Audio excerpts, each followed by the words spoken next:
Hi, my name is Anastasia Barr, and this is my presentation on the Sociological Imagination for Introduction to Sociology 2023. So first of all, what is the sociological imagination? It is the ability to put your own experiences in a larger sociological perspective and seeing the context behind different decision-making and why people make certain decisions. According to C. Wright Mills, who's the author of the Sociological Imagination, it is the vivid awareness of the relationship between experience and the wider society, so it's just the context that shapes decision-making. The application of sociological imagination from my perspective and from my point of view, I think it could be seen through a school society and socially, and learning why people join the groups that they do and what factors may influence their decisions, like why there are cliques and why people act a certain way. At home, I think it can be seen emotionally by what influence different parenting techniques and what makes certain parents use the techniques that they do, as well as interactions with siblings. And in public, classes and social hierarchies, the different social norms and why people act the way that they do in public, the context behind what is socially right and what is not. What is sociology? It is the study of the interaction among people, groups, and societies, how the interactions impact each other, and the formation of different groups, made up of groups rather than the individual, and how the groups are influenced and influence each other. So it's not focused just on an individual, it's more on different groups. The micro level, I think it's just a smaller level, so interacting with peers at school. On a family level, the treatment of parents and siblings. In public, what is considered embarrassing, what you should or shouldn't do. It's kind of like the norms in a smaller community in like a tighter way over a bigger, larger community way. On a macro level, this is just a bigger way with more groups, a bigger community, society. Different religions or religious organizations interact on more of a macro level scale, as it is a larger group with different beliefs and statuses on certain subjects. So there are kind of different levels in that, and so it definitely makes it a macro level.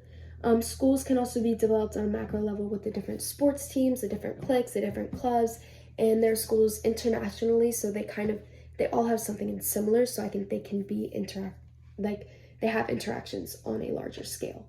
The media can also be considered on a macro scale, as there are different interactions, statuses, groups, values, and norms that all vary among each other, especially with the mass media and different organizations online. People can kind of come together, but everyone can interact with each other on the media.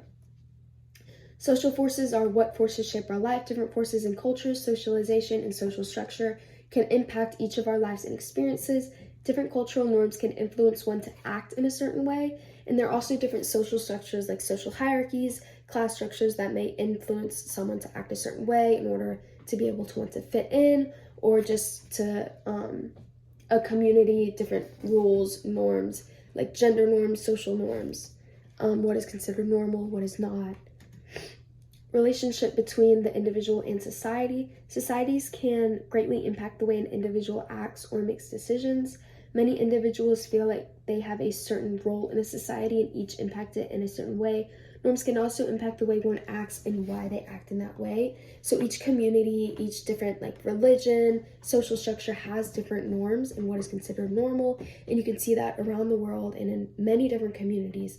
So each person just feels like they have to act a certain way, or they should act a certain way. Sociological theory demonstrates the relationship between two things and why one may influence the other in certain ways. It seeks to explain a certain social instance and why it may be that way. So it's basically seeking a correlation between two instances that happen and why there is that correlation and what influences each of those events to happen. Symbolic interactionism is one of the ways to look through this. From the sociological theory, it describes how different communication systems and the different interactions among communities.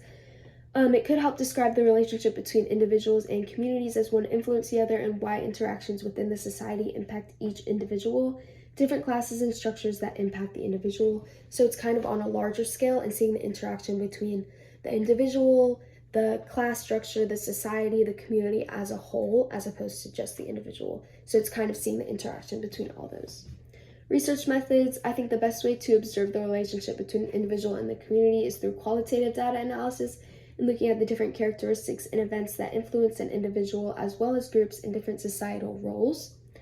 Using correlational research to examine possible trends between a community in an individual can also be very beneficial. So correlational research kind of views it through finding a relationship between two events and seeing why that may happen. And I think that is very important in looking at the community and the individual, because an individual may act a certain way based on what community they are involved in or what society they're in.